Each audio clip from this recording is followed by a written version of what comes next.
Isaías 45,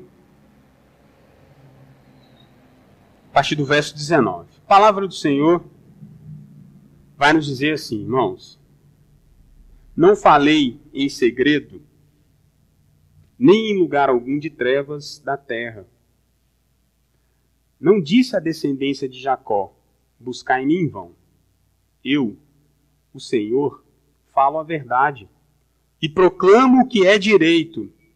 Congregai-vos e vinde. Chegai-vos, todos juntos, vós que escapastes das nações. Nada sabem os que carregam um lenho em suas imagens de escultura e fazem súplicas a um Deus que não pode salvar. Declarai e apresentai as vossas razões, que tomem conselho uns com os outros. Quem fez ouvir isto desde a antiguidade? Quem desde aquele tempo o anunciou? Porventura não fiz eu, o Senhor? Pois não há outro Deus senão eu, Deus justo e Salvador. Não há além de mim. Olhai para mim e sedes salvos, vós todos os limites da terra, porque eu sou Deus e não há outro. Por mim mesmo tenho jurado, da minha boca saiu o que é justo, e a minha palavra não tornará atrás. Diante de mim se dobrará todo joelho, e jurará toda língua. De mim se dirá: tão somente no Senhor a justiça e força. Até ele virão e serão envergonhados todos os que se irritarem contra ele. Mas no Senhor será justificada toda a descendência de Israel, e nele se gloriará. Essa é a palavra do Senhor para nós nessa noite. Olhe para o Senhor, o único que pode te salvar. O profeta Isaías é um dos grandes profetas do Antigo Testamento. Isaías também é um dos profetas que profetizou para o Reino do Sul, onde a capital era Jerusalém, Judá, né? Capital Jerusalém, e profetizou também para o Reino do Norte, Israel, cuja capital era Samaria.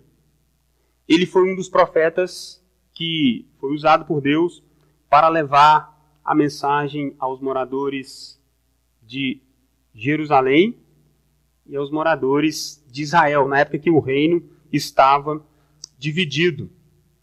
O livro do profeta Isaías, ele é também chamado de mini-evangelho, mas ele se divide a princípio em 3 partes. Eu não vou falar quais são todas as partes aqui, mas eu vou me ater na segunda parte, que está o capítulo 45, o texto que nós lemos. O livro de Isaías é dividido em 3 partes, mas do capítulo 40 ao capítulo 55, nós vamos ver a história de um povo sofrido, um povo que está demasiadamente sofrendo por causa da desgraça de estarem em outro país, estarem no exílio, estarem fora de sua terra.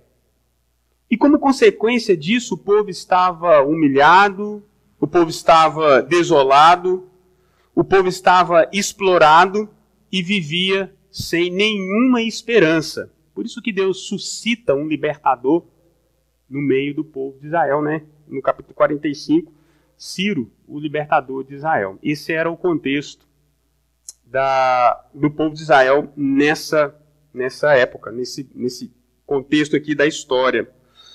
E é nessas condições que o profeta do Senhor vem e anuncia a libertação dos israelitas, anunciando que Deus os resgataria daquela condição. Ele diz: olha, não temas, porque o Deus que fez a promessa aos pais, Abraão, Isaque e também a Jacó, trará vocês de volta desse cativeiro para que vocês possam começar uma nova vida em Israel, para que vocês possam se colocarem de novo no lugar de vocês e recomeçarem a história de vocês de novo. E assim Deus se mostra o autor da história. Ele se mostra também que tem um plano para o seu povo. Com o resgate do povo de Israel, Deus mostra que tem um plano para o seu povo, de que através deste povo, a missão desse povo era ser bênção para todas as outras nações da terra. No verso 22, olhai para mim e sede salvos todos os limites da terra. Ou seja, Deus então promete para o povo, vocês não ficarão no exílio para sempre. Eu resgatarei vocês para que vocês assumam a missão de levarem o meu nome até ou a todos os limites da terra.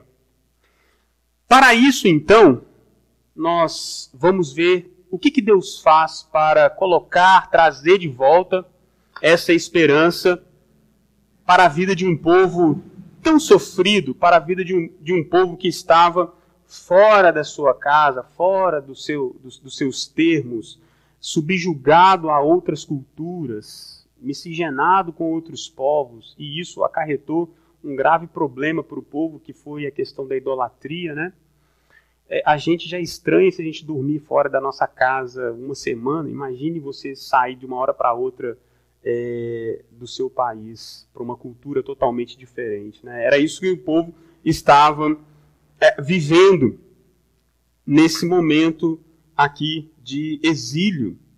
O que Deus faz, então, para suscitar novamente essa esperança? Ele relembra a aliança que ele fez lá nos primórdios, lá com os ancestrais do povo, que era com Abraão, Isaque e Jacó. Mas especificamente, ele vai citar Jacó no verso 19. Não falei em segredo, não falei em lugar nenhum em que ninguém pudesse ver. Eu disse à descendência de Jacó, vocês não estão me buscando em vão. Vocês não me buscam em vão. E ele é muito claro aqui para suscitar novamente a esperança no coração do povo. Eu, o Senhor, falo a verdade e proclamo aquilo que é direito. Então, para Deus trazer o povo novamente à realidade de que aquele povo era o povo de Deus e não ficaria no sofrimento por muito tempo, mas seriam resgatados, Deus relembra a promessa que havia feito a Jacó. O Deus que prometeu restaurar o povo não fez em segredo, não fez às escondidas, mas fez uma promessa que duraria por toda a existência do povo de Israel. O que Deus fez para o povo, não fez às ocultas. E o que crê nas promessas de restauração também não estariam crendo em vão. Para o seu povo, Deus se mostra um Deus de verdade. Falo a verdade e falo o que é direito. Então, Deus olha para o povo e diz, ele é Deus de verdade. A promessa que ele fez, a aliança que ele estabeleceu com os pais da nação, lá no princípio, nos primórdios da história, está de pé. Deus é um Deus de verdade para o seu povo. Ele olha para o povo e diz assim, olhe o que eu já fiz por vocês. Então, eu acho interessante, legal, quando Deus ele menciona a aliança que fez com os patriarcas, com os ancestrais do povo, porque é como se Deus estivesse olhando nos olhos do povo e falando assim, olhe, vocês não têm do que se queixar, ou não têm motivo para duvidar de mim. Eu sou um Deus que fala a verdade. Olhe o que eu já fiz por vocês. Olha o que eu já fiz por vocês. Chegai-vos a mim, vocês que escapastes das nações. Quando a gente começa a ler o Antigo Testamento, a partir do Êxodo, nós vamos ver que o povo de Israel, o tempo todo, ele tem que vencer inimigos, ele tem que vencer obstáculos, ele tem que vencer nações que queriam o seu fim e o seu extermínio.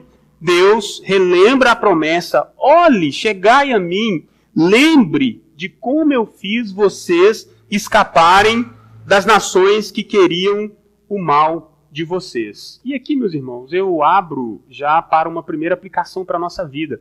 Com o passar do tempo de vida cristã, a gente tende a tendência de ir se acostumando com as coisas de Deus e a gente se esquece do que Deus já fez por nós. Um exercício para a nossa fé, viu? De vez em quando nós precisamos olhar para trás. Às vezes a gente pensa assim, mas não está acontecendo nada na minha vida está do mesmo jeito, né? Assim, que a gente vai se acostumando com as coisas sagradas, não deveria ser assim, mas a natureza humana é assim, e a gente pensa assim, meu Deus, eu estou indo na igreja porque minha vida está a mesma coisa, olha só, não acontece nada. O convite, o exercício de Deus que Ele está fazendo com o povo serve para mim, serve para você também. De vez em quando nós precisamos olhar para trás, precisamos fazer uma leitura da nossa história e ver o que é que o Senhor já fez por nós até aqui. Isso, meus irmãos, vai nos impedir de murmurar, vai nos impedir de duvidar, vai nos impedir de nos entregarmos ao descaso ou à descrença quanto às coisas de Deus. Para o seu povo, Ele é Deus de verdade. Olhe para trás e veja o que eu já fiz por você. Eu não teria como enumerar o que Deus já fez por mim. Creio que você também não. Mas não deixe de fazer esse exercício. Deus se apresenta ao povo e diz, vinde a mim, chegai todos vocês e lembre o que eu já fiz por vocês quando vocês escaparam das nações. E não foram poucas as nações que tentaram dizimar Israel. Até alguém me perguntou sobre os conflitos que estão acontecendo no Oriente Médio e Israel. E Israel, meus irmãos, por a promessa bíblica, não por causa da incredulidade do povo que está lá, mas promessa bíblica, Deus tem um plano com aquela nação. Israel não será aniquilado, porque Deus, apesar da incredulidade deles, os resgatará novamente. Não foi a primeira vez, não é a primeira vez, não foi a primeira vez que tentaram aniquilar Israel. Israel, para quem conhece o mapa, é uma faixinha estreita de terra, para trás tem as outras nações, na frente tem o mar. Israel é uma faixinha estreita de terra cercada de inimigos. Inimigos para tudo e quanto é lado. Todos os países vizinhos de Israel são inimigos. No máximo tem uns 2 ou 3 ali que são neutros, que é a Arábia Saudita e o Egito. O resto são tudo inimigos. Pregam a destruição e a aniquilação de Israel. Israel é o único país democrático naquela região. Então, Deus, ele fala, olha, eu sou o Deus de verdade. Olhe o que eu já fiz por você. Olhe o que eu já fiz por você. Faça exercício, querido. Veja quem era você e aonde você está. Depois de se apresentar, então, mais uma vez, Deus chama o povo a atenção para que eles pudessem lembrar das vezes que eles escaparam das nações inimigas e opressoras. Então, para o seu povo, ele é Deus de verdade, em primeiro lugar. Em segundo lugar, para o seu povo, Deus, ele é um Deus de livramento. Ele usa uma palavra bem direta aqui, vós que escapastes. Quem escapa é porque estava aprisionado, é porque estava enclausurado. Olha, vocês escaparam das nações que queriam subjugar e derrotar vocês. Então não foi a primeira vez que vocês estão em apuros, enfrentando inimigos. Para o seu povo, Deus é Deus de livramento. Então, olha que coisa interessante. Deus convida o seu povo a olhar para trás e refletirem no que ele já havia feito por eles. Mas ele também convida o povo a olhar para o presente e ver o que o Senhor estava fazendo por eles. Vós que escapastes dessas nações. Nada sábios que carregam lenho de suas imagens de escultura e que fazem súplica a um Deus que não pode salvar. Deus estava se manifestando através dos profetas. Olha, eu trago a salvação para vocês, eu manifesto a salvação no meio de vocês, como tendo vocês como um povo escolhido. Então vocês olhem para trás e vejam o que eu já fiz por vocês. Mas olhem também para o presente e vejam o que eu estou fazendo por vocês. Deus é um Deus de verdade para o seu povo. E Deus é um Deus de livramento para o seu povo. Por que Deus faz isso? Por que Deus chama à memória aquilo que já tinha feito para o povo? Você dificilmente, a não ser em casos extremos, mas dificilmente você fala para o outro que você já fez para o outro, né? A gente espera que o outro reconheça quando isso acontece, né? Você não sai falando, olha, mas eu fiz isso para você, eu fiz aquilo, eu fiz aquilo. Não é comum, né? Que o normal é a pessoa reconhecer, como ensina a ética. Mas Deus, ele faz questão de trazer o povo à consciência do que havia feito por ele. Deus é Deus de verdade, olha o que eu já fiz por vocês, olha o que eu faço por vocês, vocês que escapaste das nações. Então, o que eu fiz por vocês? Ele lembra a promessa que fez a Jacó, de lá até aqui. E ele diz também, olha o que eu estou fazendo por vocês, livrei vocês das nações inimigas. Tudo isso com um propósito, irmãos. A palavra de Deus é maravilhosa por causa disso. Havia um propósito. O propósito de Deus era expor a queixa que Deus tinha. Então agora eu entendo por que Deus está relembrando aquilo que havia feito para o seu povo. Porque Deus queria confrontá-los, o motivo deles ter deixado de confiar no Senhor, o motivo de que eles haviam deixado de devotarem a sua total confiança no Senhor e tivessem agora direcionado a sua confiança para os ídolos. Olha, eu livrei vocês esqueceram da promessa que eu fiz para Jacó, e só por causa disso é que vocês estão vivos, só por causa disso que vocês ainda existem. Vocês se esqueceram que eu dei livramento de outras nações inimigas. E pior, além de tudo, vocês agora abraçaram os deuses estranhos. Vocês abraçaram as imagens de escultura. É o que ele está dizendo aí. Nada sabe os que carregam lenho de suas imagens de escultura e fazem súplicas a um Deus que não pode salvar. Deus tinha um propósito. O propósito era confrontar o povo, o motivo porque eles haviam deixado de confiar no Senhor. Irmãos, eu aprendo aqui que se nós não fizermos o exercício de olharmos para o passado e ver o que o Senhor já fez, e todos nós já temos um grande motivo, que é a cruz, e não olharmos para o presente, o que Deus tem feito por nossas vidas, não desenvolvermos o hábito de gratidão, né? Porque nada pode nos separar do amor de Deus. Aos poucos nós vamos deixando de confiar. Aos poucos nós vamos nos entregando ao ostracismo da fé espiritual. Já não queremos mais orar, já não queremos estar com os irmãos, já não oramos com mais entusiasmo, já não observamos práticas que antes observávamos, já não policiamos mais a nossa vida como nós fazíamos antigamente, porque isso aconteceu com o povo. Deus estava com o povo desde o início, Deus estava com o povo no passado, Deus estava com o povo no presente, e o povo mesmo assim se entregou à idolatria, se entregou ao paganismo, deixaram de adorar um Deus vivo para adorar um Deus que era carregado, uma imagem de escultura, um Deus que não podia sequer ouvi-los, um Deus que não saía do lugar porque precisava ser carregado. Eis aqui o perigo de que o povo de Deus tem, o povo de Deus corre quando se esquece, em primeiro, o que ele é. Quando o cristão esquece de quem Deus é, ele incorre num grave perigo. Qual? Ele começa a fabricar os seus próprios ídolos. Irmãos, a palavra de Deus ela é límpida, por isso que ela é a palavra de Deus. O povo se esqueceu de Deus no passado. O povo se esqueceu dos livramentos no presente. Em consequência, o que entrou no lugar disso? Eles começaram a fabricar os seus próprios ídolos.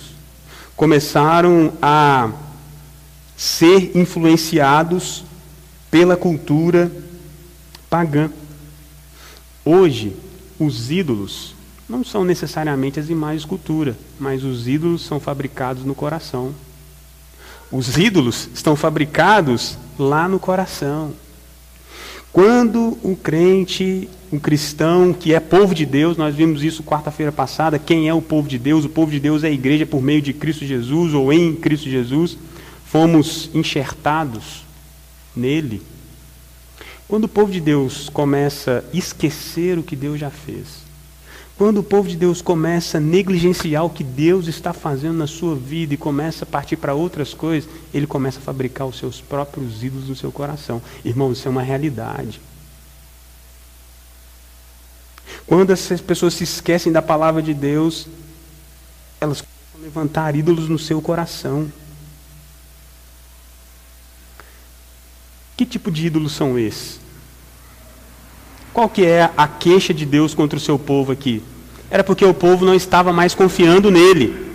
Quando deixamos de olhar o que Deus já fez por nós, Deus nos salvou, Deus enviou o seu Filho, Deus nos justificou, Deus perdoou os nossos pecados, Deus nos dá a garantia da salvação eterna, Deus nos faz nova criatura, deixamos tudo de lado. Esquecemos que Deus tem nos sustentado, esquecemos que Deus tem nos dado o pão de cada dia, esquecemos que Deus tem nos mantido de pé, esquecemos que Deus não tem deixado Satanás destruir a nossa vida. E a gente vai deixando isso de lado, os ídolos vão então começando a ser fabricados no nosso coração. O ídolo que hoje é fabricado nos corações são ídolos, não são imagens de escultura, mas são ídolos que capturam a nossa confiança no Senhor. Quantas pessoas já deixaram de confiar no Senhor para confiar nos seus próprios ídolos que estão no seu coração? Então Deus faz uma leitura trágica do que aconteceu com o povo. Por causa disso, eles estavam naquela condição. Esqueceram o que Deus fez no passado, esqueceram o que Deus fez no presente e começaram a fabricar os seus próprios ídolos. Como é que está a nossa vida cristã? De relacionamento com Deus, de briga contra o pecado, de ardor pela palavra, de gratidão pelo que o Senhor tem feito por nós. Tudo isso é um termômetro, irmãos, para que nós possamos ter a nossa vida sempre em equidade para com Deus. A mensagem aqui é clara e é direta. Qual é a mensagem clara e direta aqui? Povo de Deus deve se entregar incondicionalmente a Deus. Pela metade, irmãos, Deus não aceita culto, Deus não aceita religião, Deus não aceita... Você aceita alguma coisa pela metade? Se você precisar de alguma coisa, a pessoa te dá uma coisa ali com má vontade, te dá, não sei se eu dou, te dá com dó. De vez em quando eu dou cartão de débito para Jôs com dó, que é no mercado, mas depois passa. Mas você aceitaria alguma coisa pela metade? Alguma coisa com dó? Não. Por que Deus aceita? O que Deus está confrontando o povo aqui é: povo de Deus deve confiar incondicionalmente em Deus. Deve romper com o mundo. Deve romper, meus irmãos, com os ídolos que o mundo está tentando fabricar dentro do coração. Não há meio termo. A mensagem é clara: o povo de Deus deve submeter incondicionalmente a Deus. Guarde essa palavra: submissão ao Senhor. Essa era a queixa de Deus contra o povo. O povo havia, por ter se esquecido de Deus, deixou de submeter a Deus. O povo de Deus confia no seu Deus. Ah, pastor, mas eu ainda não estou vendo nada acontecer. Já aconteceu 2000 anos atrás, mas tem gente que ainda insiste nisso aí. Não estou vendo nada acontecer, as coisas não aconteceram, ainda não tive aquela resposta, tal. Confia no Senhor incondicionalmente. A mensagem é clara, irmãos, eu não vejo outra mensagem aqui nas entrelinhas a não ser essa: confiança no Senhor de modo incondicional. O povo de Deus confia no seu Deus. E é justamente o que Deus está chamando o povo a fazer. E ele fala uma coisa muito interessante, ele quer ouvir as justificativas do povo. E no verso 21 ele fala assim: apresente as razões de vocês. Me dá aqui os seus motivos. Senta aqui, me explica. Por que você deixou de confiar em mim? Apresentai as vossas razões. Pergunte um para o outro. Veja quem eu sou, o que eu fiz, o que eu faço por vocês. Pergunte um para o outro, pergunte para o seu pai, pergunte para o seu avô. Quem sou eu ao longo da história? O que eu fiz por vocês desde a antiguidade? Qual é o motivo que vocês deixaram de confiar em mim? Qual é o motivo que você deixou de negligenciar a sua vida com Cristo? Qual é o motivo que fez você negligenciar? Qual é o motivo que afastou você dos meus caminhos? Olha o que eu já fiz por vocês desde a antiguidade. A mensagem de Deus aqui também é clara: olhe para mim. E é isso que ele vai dizer no verso 22. Olhe para mim e sereis salvos. O que Deus está dizendo aqui, meus irmãos, é assim: olha, não há salvação fora de mim, não há libertação fora de mim, não há paz fora de mim. É o que diz o Senhor ao seu povo. A mensagem de Deus aqui é bem clara. Povo de Deus deve olhar, deve confiar exclusivamente em Deus. O que passa disso, meus irmãos, são ídolos fabricados dentro do coração. A cultura está tomada de ídolos fabricados superficialmente, artificialmente. O mundo está... Irmãos, é uma coisa chocante. Vocês convivem no mundo também, vocês sabem o que eu estou dizendo. Eu peguei uma mensagem no celular de uma pessoa que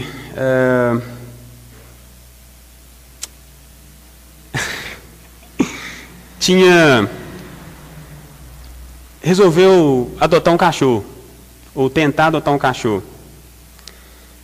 E como ela não sabia se era macho ou fêmea, ela mandou alguma sugestão de nomes com pronome neutro. Espero sugestões para o nome DELXS.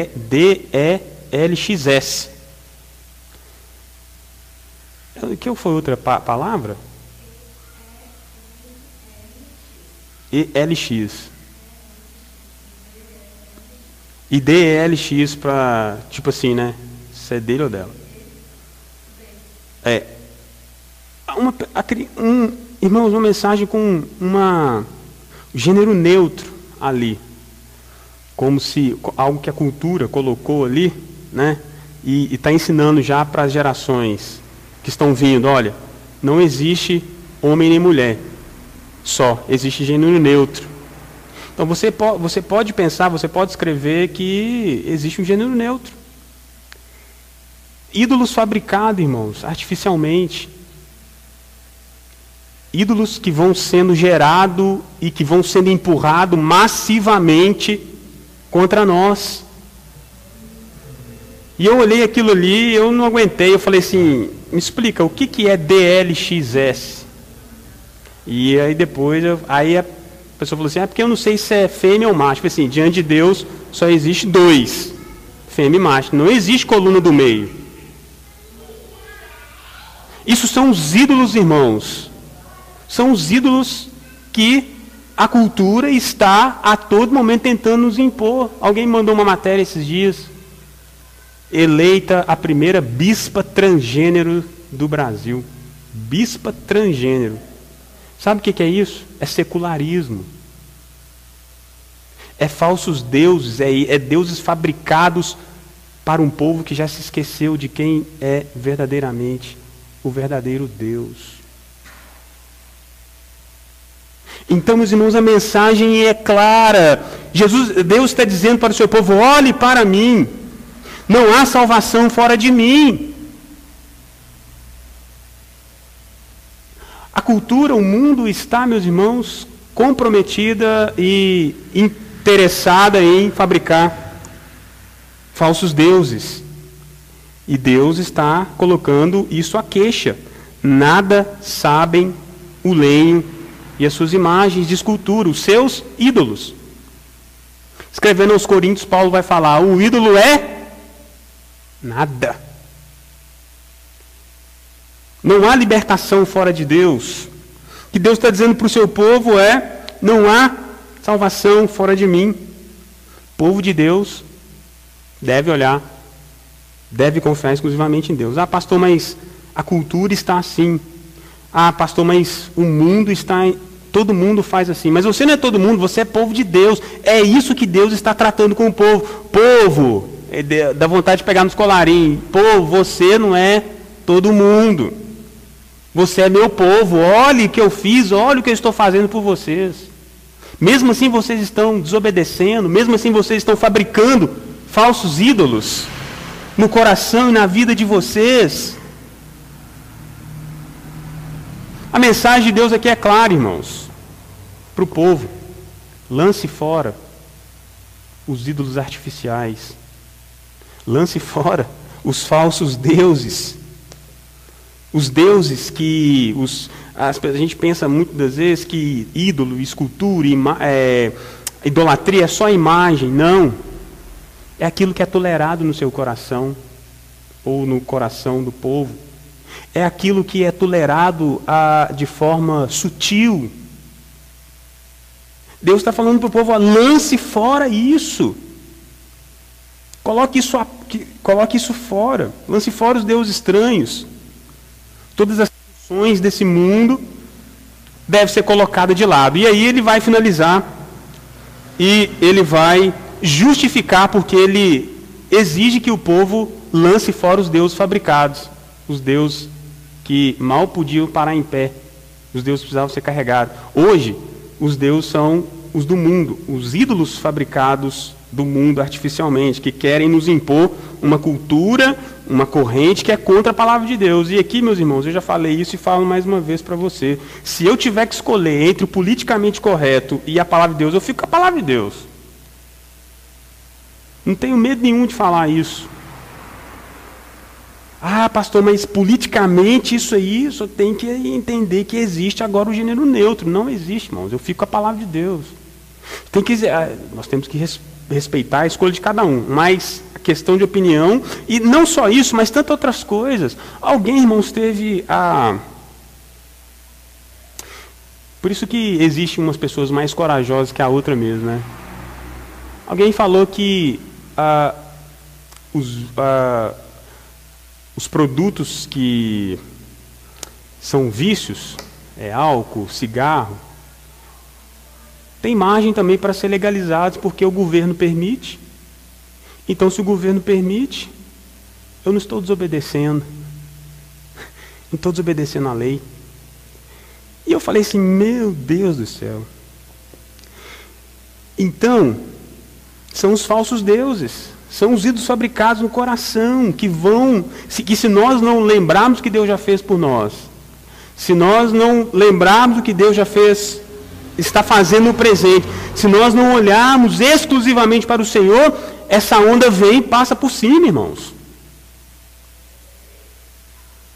Porque o mundo é muito atrativo. É muito mais fácil ir na mão do mundo do que ir na contramão. Mas o Senhor chamou um povo exclusivo para si. Deus senta com o povo, Deus confronta o povo, porque Ele vai agora nos dizer o que vai acontecer. Por mim mesmo tenho jurado, da minha boca saiu o que é justo. A minha palavra não tornará atrás. Diante de mim se dobrará todo joelho e toda língua confessará. É aquilo que Paulo fala lá em Filipenses. Foi tirado do profeta Isaías, foi tirado aqui. Filipenses 2, 10 e 11, né? Paulo fala que toda língua confessará, todo joelho se dobrará, e toda língua confessará que só Cristo é o Senhor. Ele estava refletindo o profeta Isaías. Deus está falando através do profeta: vai haver um dia em que toda língua confessará. Haverá um dia em que todos confessarão a magnitude de Deus na pessoa bendita do seu Filho Jesus Cristo. Até mesmo os falsos ídolos reconhecerão que para nada servem, até os ídolos, sejam eles quais forem. Concluindo, meus irmãos, Os ídolos não poderiam salvar o povo da Babilônia. O povo de Israel estava exilado na Babilônia. Os ídolos não poderiam salvar o povo da Babilônia. Mas Deus sim, Ele é o salvador do seu povo. Por isso Ele diz, olhai para mim e sede salvo. O povo de Deus confia exclusivamente em Deus. Agora na pessoa bendita de Jesus Cristo, o nosso libertador, o nosso salvador e o nosso consolador. Para quem nós devemos olhar agora? Porque Isaías está falando especificamente. Ele não está falando para o povo do século 21, ele está falando para o povo de Israel. Como é que fica essa questão agora? Para quem que a gente tem que olhar então? Ou melhor dizendo, nós somos povo de quem? Como toda a palavra de Deus é inspirada e toda ela aponta para Cristo, desde Gênesis, quando nós chegamos na carta aos Hebreus, capítulo 12, verso 2, nós lemos assim: tendo os olhos fixos em Jesus, autor e consumador da fé. Você pode ler essa palavra aqui, dizendo assim, olhai para mim e sede salvos. Olhai para Cristo e sede salvos. Jesus, o autor em Hebreus diz, tendo os olhos fitos em Jesus, autor e consumador da nossa fé. Pela cruz, suportou a vergonha e assentou-se à direita de Deus. O povo de Deus hoje é o povo que está em Cristo. O povo que está em Cristo deve olhar para Cristo, viver para Cristo, assumir a cruz de Cristo, olhar, lembrar a todo momento o que Cristo fez por você, o que Cristo está fazendo por você, até a eternidade. No verso 25 ele fala, no Senhor será justificada toda a descendência de Israel. Então veja, meus irmãos, o povo de Deus tem promessa bênçãos do passado, tem bênçãos do presente e ainda aguarda a eterna justificação. Irmãos, não há motivos para titubear, irmãos. Não há motivos para voltar atrás, não há motivo para cochear em dois pensamentos, não há motivos para fabricar falsos ídolos, não há motivo para tolerar falsos ídolos dentro do coração. O povo de Deus é exclusivo de Deus e deve olhar para Deus. Olhai para mim e vocês serão salvos. Olhai para mim e vocês terão vida. Olhai para mim e vocês encontrarão paz, vocês encontrarão descanso, vocês encontrarão vida e vocês encontrarão salvação. Para onde que as pessoas que a gente conhece têm olhado? O mundo, a gente sabe para onde está olhando. Mas e você? E nós? Quem é o seu referencial de vida? Quem é a âncora da sua alma? Para quem você vive? Os falsos ídolos, eles têm encontrado lugar? Que nós possamos, irmãos, olhar para Jesus, porque somos povo de Deus. Amém? Essa é a palavra do Senhor para nós essa noite, então. Quero convidá-los a fechar os olhos, a orar. Irmãos, nós vivemos num mundo contra a cultura. O mundo está o tempo todo contrapondo aquilo que Deus tem para nós. Mas nós somos povo de Deus. Você é povo de Deus que está em Cristo Jesus. Então olhe para Cristo. Não tolere os falsos deuses. Não tolere os falsos deuses. Ah, pastor, mas isso aqui não tem nada a ver, não. Se vai contra a palavra de Deus, lance-o fora. Senhor, nosso Deus e Pai, nós, mais uma vez, bendizemos a Ti, nos colocamos diante do Senhor, ó Pai. A palavra do Senhor nos disse que devemos olhar para o Senhor e ser salvos, ó Pai. O Senhor levantou um confronto com o povo de Israel, porque eles haviam esquecido quem o Senhor era, haviam esquecido da promessa, haviam esquecido do livramento, e por isso eles começaram a fabricar falsos deuses, eles começaram a colocar a sua confiança em outras coisas. Ó Deus, tenha misericórdia, Pai, para que nós não sejamos assim. Se há, ó Pai, alguma coisa tentando roubar a exclusividade do Senhor em nossas vidas, nós pedimos misericórdia, pedimos perdão. Porque, ó Deus, nós somos povo de Deus. Nós somos agora, se Isaías escreveu para Israel, Agora, essa mensagem vale para nós porque em Cristo nós somos o povo de Deus. Agora, essa promessa é para nós. Essa palavra é para mim. Essa palavra é para a tua igreja. Nós devemos olhar exclusivamente para o Senhor. Nos ajude, Pai, porque o mundo, com os seus concorrentes, está o tempo todo tentando minar, ó Pai. Mas nós clamamos ao Senhor, ó Deus.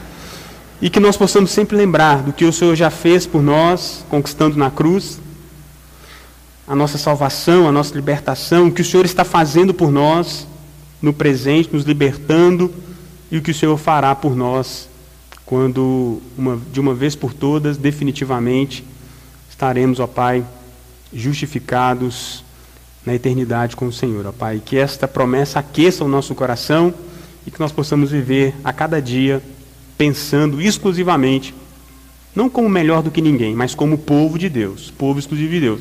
Povo de Deus confia no seu Deus. É a nossa oração e o nosso pedido, e assim o fazemos em nome de Jesus. Amém.